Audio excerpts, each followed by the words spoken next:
evening, and welcome to the annual Candidates Night, sponsored by the League of Women Voters of the Grafton-Shrewsbury area. I'm not sure if you all know this, but we will not have the candidates for Board of Selectmen at this event because 2 out of 3 were not available tonight. And we are looking for another date in the next couple of weeks, but we haven't found one yet. So we're very thankful to the volunteers that have helped us, and I think you know the program is being recorded and will be broadcast by local access channels, Charter 191 and Verizon 33, and it will also be on their website, video on demand, graftontv.org. We do not allow others to record this event to prevent editing of proceedings. And we also ask that if you have a cell phone, if you would please either turn it off and put it in silent mode. Our moderator tonight is Christine Oliveri. Kristen is a longtime league member from Shrewsbury, and we are now a combined league. So I'm very happy to have Kristen with us tonight. Thank you, Ellen. I'm going to outline our nonpartisanship policy that the League has. The League of Women Voters is a nonpartisan volunteer organization working to promote political responsibility through informed and active participation of citizens in government. The League does not support or oppose any political party or candidate.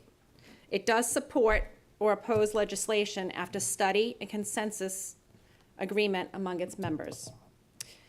First, we're going to have the candidates running unopposed make a brief statement. The library trustees, we have 2 running. Neither of them are able to come tonight. Daniela Sharma and Dana Wilson. They're running for 3-year terms. School committee, we have, again, it's uncontested. We have 2 people running for 3-year terms, and we have Amy here, Amy Marr. She can come forward and have a seat. Planning board, we have David Robbins. He's an incumbent, and he is here in the audience today. If he just wants to wave. He hasn't prepared a statement, but he's here. Housing Authority, that's also unopposed. We have Sean McAvey. If he wants to come forward as well, he's going to make a brief statement.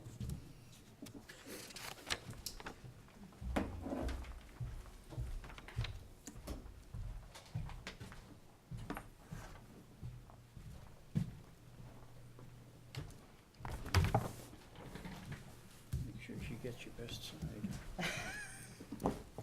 Not the one with me on it. Again, Amy is running for school committee, and go ahead and make your statement. Good evening. My name is Amy Marr, and I am running unopposed for a seat on the Grafton School Committee. I'd like to thank the League of Women Voters for holding this event every year. I think it's so important for members of our community to have opportunities to see and hear from the candidates for elected office prior to Election Day, and this is one of the only opportunities you'll have. So I'm very grateful for the invitation to come and to share my platform. I'd like to thank everyone who came out to watch this event live tonight, as well as people that are tuning in on television. Local politics sometimes seem small, but it's the decisions that impact the most here in Grafton. They happen here in Grafton. They don't happen far away. So I'm glad to see many people engaged in the political process right now. For those of you who don't know me, I have lived here in town with my husband, Greg, for 21 years. As a young couple in our 20s, we chose Grafton as the place we wanted to build and raise our family in, because primarily of the reputation of the Grafton Public Schools. We have 2 daughters. Ainsley is a freshman at Grafton High School, and Caitlin is a 5th grader at Millbury Street Elementary School. While they are sisters, their learning styles couldn't be more different, and our schools, with all of their wonderful staff and tremendously talented faculty, have done an outstanding job addressing their needs and challenging them to succeed. And we're very excited to see what the future holds for both of them. But these are difficult times in Grafton. We are facing a shortfall in next year's budget of over $1 million. The challenges we're facing are very real, and as both a mother and as a resident, I want to work to ensure that education remains a priority in our town. I plan to work with the members of the school committee to meet those challenges head on and to make those tough decisions to keep our district competitive and to continue to provide a top-quality educational experience for all of our students. When the schools succeed in Grafton, Grafton succeeds. I'm looking forward to the challenge. I'm ready to get to work for our town, and I humbly ask for your vote on May 21st. Thank you. Thank you, Amy. Sean is running for Housing Authority. Good evening. Again, thank you for inviting me to come up. My name is Sean McAvey. My wife and I found our forever home on Hollywood Drive in 1993. That makes me a 26-year resident of the town of Grafton. I'm seeking a position on the Housing Authority. I am a current member of the Economic Development Committee and a past member of the Board of Health. With my experience from my present and past positions, I'm familiar with the functions of a town hall, and in addition to that, I feel I have developed a very good rapport with many of our elected and appointed officials. I feel that's important to mention because in the event of a question or something to that effect, I know what office to call and maybe who to ask for, and as opposed to, I don't know, guessing or calling multiple offices. Anyway, I have decided to join the Housing Authority for a couple of reasons. One, I feel that the people need to be involved in their community. The second is I have experience in property management and will bring that experience to the board. Given that the primary role of a local housing authority is the ownership and operations of its businesses, buildings, and units in their community, my knowledge of building and maintenance will be an asset to that board. I look forward to working with the current members of the Housing Authority and with our director, Ms. Brady. In closing, I would like to encourage all our registered voters to go out and vote on May 21st. And while you're there, put an X in the box beside my name. Thank you and good night. Thank you, Sean. You both. Appreciate it.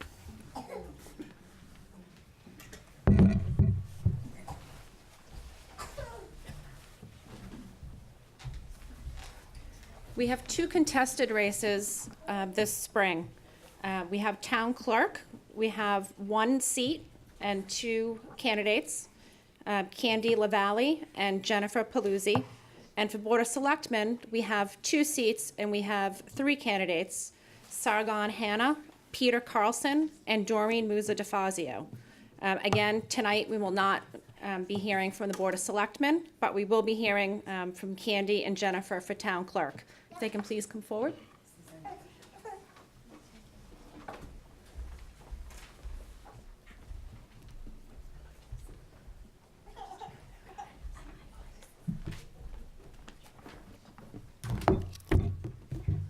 Do you want us together or separated? Together. Together? Okay. I don't know. It's a close community. We had each of the candidates pick a number to see who was going to go first. Candy picked number 1. So she's going to read her opening statement, and she has 3 minutes to do it. Yes. Whenever you're ready. Thank you. All right, so thank you to the League of Women Voters for putting this on and the audience in attendance. My name is Candy LaValle, and I've been a resident of Grafton since 2003. I've had the pleasure of serving in the community since 2008, when I started as the payroll clerk in the treasurer collector's office. In 2012, I transitioned over to the clerk's office, training under Maureen Clark and Donna Gerard. And ever since, I have continued to move up in the office. I was the assistant from 2014 through 2016, interim clerk 2016 through 2017, and elected last year as the clerk in 2018 to present. I am an active member within the community. I currently co-lead a Brownie Girl Scout troop with of my daughters with my co-leader Mandy Sims. My family is part of the group Operation Friendship. This is our second tour of that. And you can often see me at Grafton High School Theater Productions as one of the crazy moms that's there helping out in any way possible. Yes. I'm also part of Music Boosters, which is another way to have, a small role but help out as much as I can. Let's see. The clerk's office is often overlooked of its importance and responsibilities. We wear many hats that require us to switch from one role to the next seamlessly. Since my appointment as interim, I have faced challenges within the office that impacted our day-to-day operations and services to the public. Yet with my experience, education, and drive, I have been able to ensure everything has been completed with little to no interruptions. With these challenges, goals I had hoped to implement and achieve changed to goals that were within my power, while still improving our services and benefiting the community. I'm happy to say we have successfully transitioned to new voting machines, implemented use of poll pads, and are working to strengthen our established relationship within the schools to encourage students' engagement and reduce our impact in schools on election day. We also experimented with kids voting at early voting, which was well received, and continue to expand our election worker roster to encourage community involvement. I also have projects in the making that are behind the scenes and in hopes of implementing them over time. These projects include a vital records search engine on our website, like currently implemented with the city clerk's office in Worcester, a touchscreen or monitor to display meetings out in the lobby area instead of the board that is currently in use. Codification services for more transparency for the legislation that has been passed at town meeting. Website improvements on our department page, and that requires input from the community as well. A Facebook page and social media page for our department, but until the town figures out how to handle that, that's kind of on the back burner. And more outreach, and again, updating evacuation plans for our voting locations. By doing this, it will help modernize some of our functions to better serve the public and to start the process of promoting the importance of local government, in the hopes to get more residents involved at a younger age. This is also how we hope we can help increase voter turnout at town meeting and elections by instilling the passion to our youngest residents. But this is also a community effort. It starts with us at the town, at the school, and us as parents to have our kids get involved and start by even volunteering in the community and explaining what those efforts can help and do within Grafton. As a parent to two school... Thank you, Candy. Sorry. We reached your 3 minutes, sorry. That's all right. okay. And I just want to remind you, too, we have our timers in the front. Yeah, so just keep an eye on them, Yes. more importantly, especially during the questions. Okay. Jennifer, you have 3 minutes for your opening statement. I'll try to make it.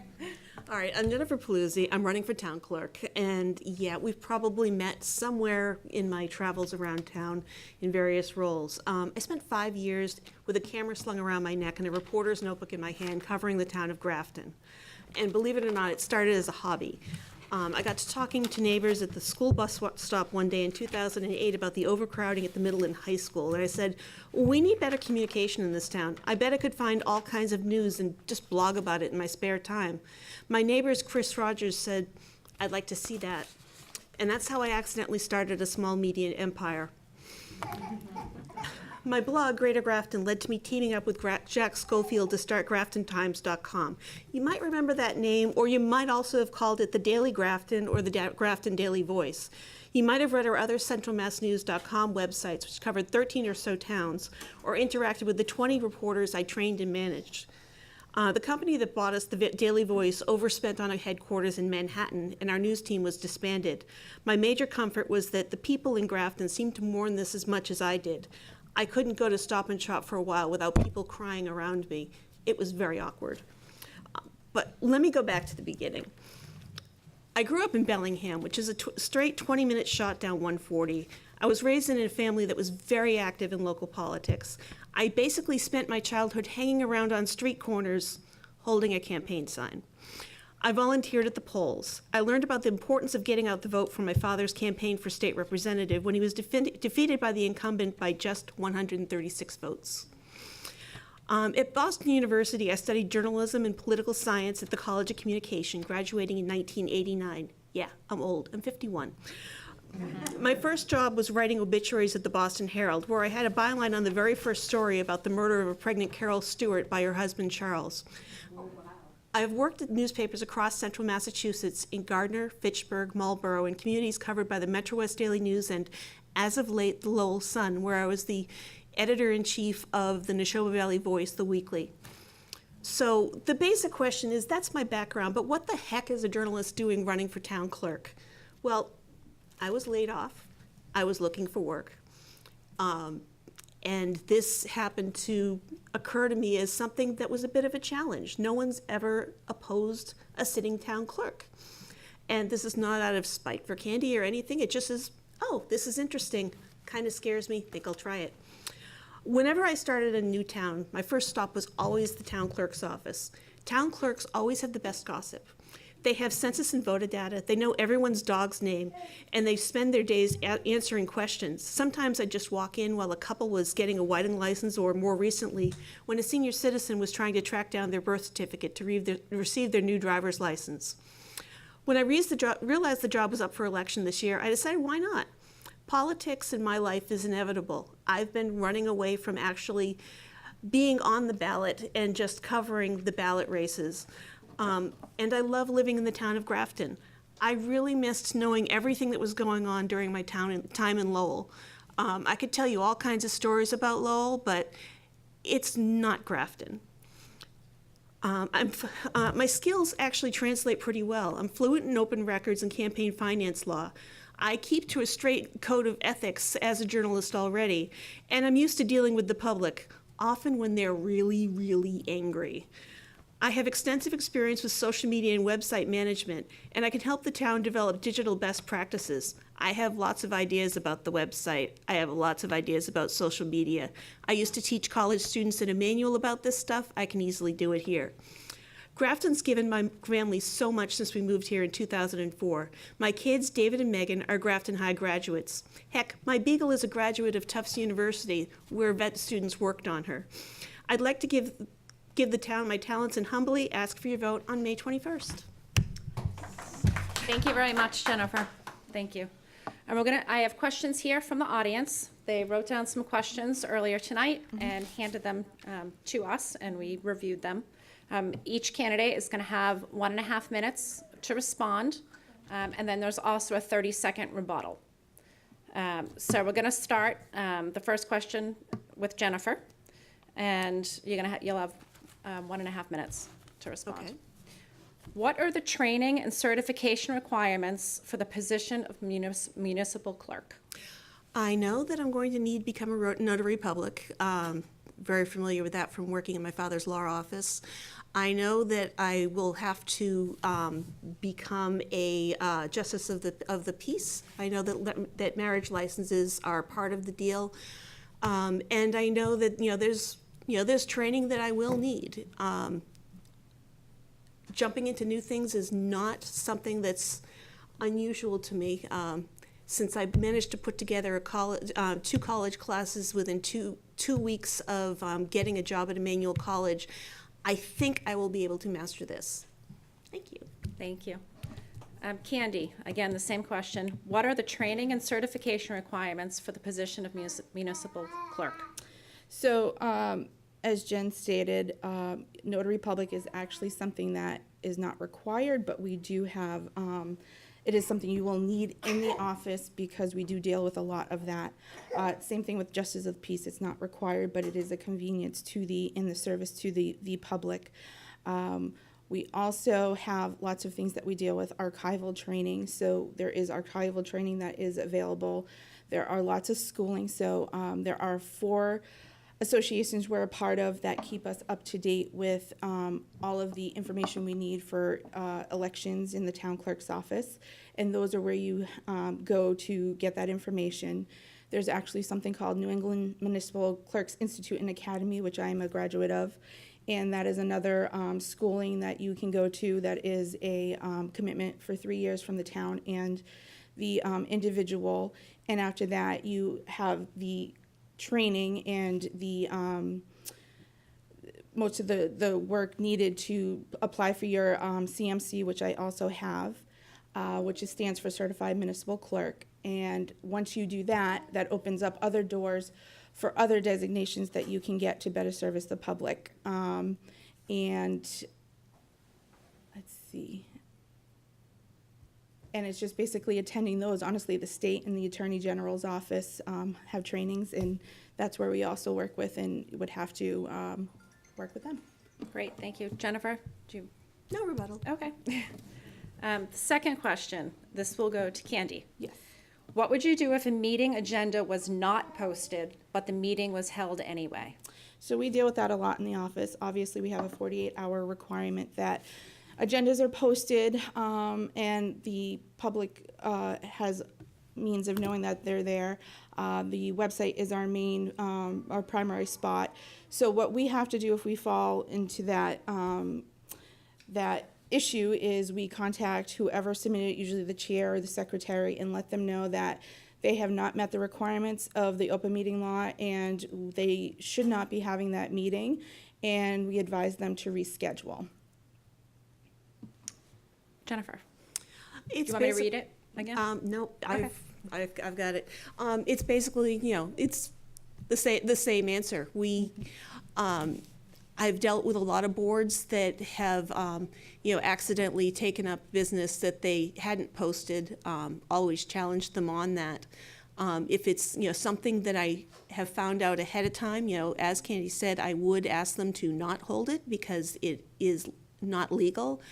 If they do hold it, however, they do need to realize they do need to redo their meeting, and not do it again. There's some of the smaller boards may not be as up on posting because they don't see a lot of audience members, but whether or not people attend or not, they still need to know what's going on ahead of the meeting. And that's it. Great, thank you. Jennifer, this is for you. How long can the minutes from an executive session be withheld from public availability? Generally, they're withheld while the business of the executive session is still going on. If they are, for example, going through contract negotiations with the town administrator, normally once the board has approved the contract, the selectmen should be approving the minutes shortly after. We dealt with this a lot at the newspapers. If we had boards who were going years without actually posting things that were well after the fact. If they haven't done that, I plan on paying attention to it. I'm a bit of a nag when it comes to this because I believe that people really need to know what the heck is going on, even when it's behind closed doors and definitely after the fact. We need to be, clear and open with everything that's going on in the voter's name because, basically they're our employers. Candy, I'll read the question. How long can the minutes from an executive session be withheld from public availability? So again, I think I'm going to mirror what she said and just also add that, our office does a good job of trying to keep track of every meeting and agenda that is posted with us. So what we end up doing is we've created a spreadsheet that has the board or committee and then the date of the meeting, if it's an executive session, if it's a regular meeting. And now we are able to see that if they have not submitted the meeting, the minutes to us, and then once that legal process is done, we can work on getting that over to our office. So pretty much the same response. Great, thank you. Candy, you have this question first. How would you prepare for the 2020 national elections? Well, that's going to be the future of the office. So believe it or not, it has already begun. So there's a lot to think about with 2020 coming up in the clerk's office in general, but as for elections, you're also going to have early voting besides your regular elections that are going to be occurring in town meetings. So first of all, we end up going to any of the trainings that are available by the state because that is the best way to stay up to date on anything that's changing. Like our poll pads, finally getting them certified to use at the elections, which is going to be happening, we're told, for 2020. So getting all that information, then going back to the office, it's important to just keep track of everything in spreadsheets like we do currently, and, just plug away at it a little at a time. There's going to be lots of things that we're going to have to get out to the public. Like I said, whether it's early voting, the dates of the registration deadlines, then absentees available. So there is a process for that, and it all goes in order. So once we plan the dates and have the date of the elections, then you just start to build your checklist and go through it little by little and keep everybody informed. Great, thank you. Jennifer, I'll read the question for you. How would you prepare for the 2020 national elections? As Candy said, I mean, I really would have been surprised if she said that there hadn't been planning done, because it's a big deal. The presidential races, oddly enough, are the ones that get the biggest turnout. So you do need to plan ahead for early voting, which was fantastic with the last election. You need to make sure that residents know that they need to double check if they're not entirely sure that they are actually certified to vote, if they're already enrolled. You need to, I would hope that we could draft high school students to help with this and actually, register them to vote as well. There's going to be a lot of crowds, on the nights with the early voting, on the day of the election itself. It's going to be a big challenge, and I'm sure that we're going to be able to do it in a controlled manner, and not have any of the issues, hopefully, that we've seen in other states with votes being withheld. But yeah, definitely, stuff has to be done now. Thank you. Jennifer, you can have this question first. How do you prevent hacking attempts for elections? I'm sorry, what? How would you prevent hacking attempts for elections? Hacking attempts. All right, so I would go with a couple different ways of hacking. One would be electronic, which, right now, having not seen whatever system is in place, couldn't tell you. Probably at the local level, you can't do all that much with an electronic device. On an actual level of people coming in and saying they are someone who they are not, I've dealt with a mom who was a polling clerk for a number of years, and she will tell you very, very adamantly that she knows her people in her precinct, and no one is going to slip by her. We do depend on the poll workers to be the front lines of that. I don't know if I actually support whether or not showing ID to get into the polls, but we've had an election that allegedly was influenced by the Russians. I'm hoping the Russians don't try to attack the Grafton portion of the national race. But I'll do what I can. Thank you. Candy, how would you prevent hacking attempts for the election? So I'm happy to say that our current machine, which is new, there were only 2 machines that were approved by the state for purchase in Massachusetts, one being the ICP through LHS, which we have, and then another machine through ES&S. And we are a paper-based community, so we don't do anything electronic, so there's no way that they can hack into the machine anyway. But the process now is that we have fobs that are on the machine to log into for security, so it's not like anybody could just go over to the machine and tamper with it on election day. Again, I wouldn't say, hacking as people trying to vote if they weren't. That's another issue, but I can say that more the paper-based community, and we're not electronic, so I can assure you that there's no way that anybody's going to be able to hack in. Thank you.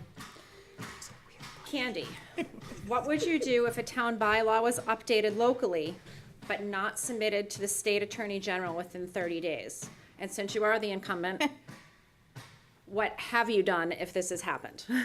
So I can tell you that I am responsible for sending those to the AG's office, so I'm going to tell you it's not going to happen. So, so we have 30 days. There have been issues in other communities where that has happened. But honestly, if, just for going to clerks' meetings and hearing about this in other towns, the Attorney General office, obviously you would want to contact them first and, let them know in between town council and them, that's something we have to work out. But I can guarantee you that we have never missed a deadline. Thank you. Jennifer? I'm anal retentive about this stuff. Having, been on the end of being in a newsroom and looking at something and saying, oh, they didn't send that to the AG's office on time. We should do a story on that. I don't want Richard writing a story about that. I'm anal retentive about things, so it should get done. If it isn't done, I'd better have a good reason, and I should be, talking to the Attorney General's office about it. Great, thank you. Jennifer, as town clerk, how would you impose the office's transparency and communication? How would I impose it? Okay, interesting wording. I think Grafton residents don't ask enough questions, and I think often it's because they aren't aware of the type of information that's available to them. We need to make sure that our website is transparent. We need to ensure that anything that someone is going to ask for is easily attainable.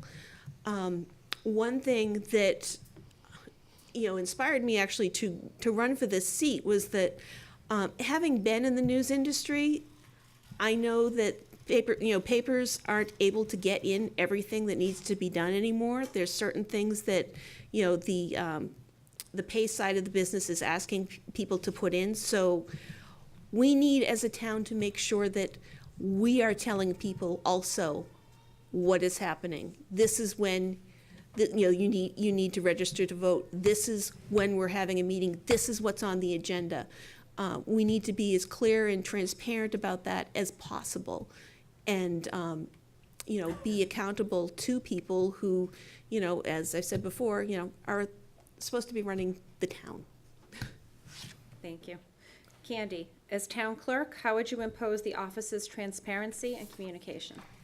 Well, seeing how the town clerk's office literally follows state guidelines, you work with the Attorney General's office, open meeting law, ethics, everything that's in there is pretty much at the hands of the public anyway. So again, like Jen said too, I think it's just about getting information out there that people are asking for. As the town clerk, you're also the public records access officer, so you are getting public records that come in, people asking for information, and you're working with other departments to get information that may not be in your custody in the vault, and making sure that they have that. So again, it's just basically being transparent, and if people aren't sure of how to get information or where to go, we are the stop to get that for them and educate them. Thank you. And the last question for the night before your closing statement.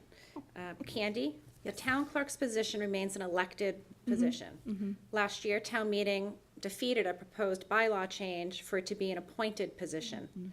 What are your thoughts on this? So this is interesting because, that was one of the questions I've had many people come in and ask me. And, keeping it elected keeps it in the hands of the voters, which, is what everybody generally wants. Having it appointed leaves it in the hands of, Board of Selectmen, the town administrator. Some would say that they're going to put the person that's best suited for the job in there. But honestly, it all depends. Where we are right now, I, have to say I'm glad it remained elected. And just because of the functions that we have in our office and what we have to do, it allows us to do that. And, we're held responsible by the community. I mean, we have 18,000 residents, and believe it or not, I work for you. And instead of working for other people that may not necessarily know what the town clerk's office does on a day-to-day basis. Thank you. Jennifer? This has always fascinated me. In Bellingham, the town clerk runs for office every year. And, Anne, who, in Bellingham, who's retiring this year, has been in office for 11 years, and in 11 years, she's always had opposition, has always had to go out to campaign, has always had to put out signs. I think that 3 years is much more manageable. And I think that the town clerk should be accountable to the voters. I think we need to have someone in the municipal center who the voters can count on, because they're the people who are her bosses. Like how I put her in there. Yeah.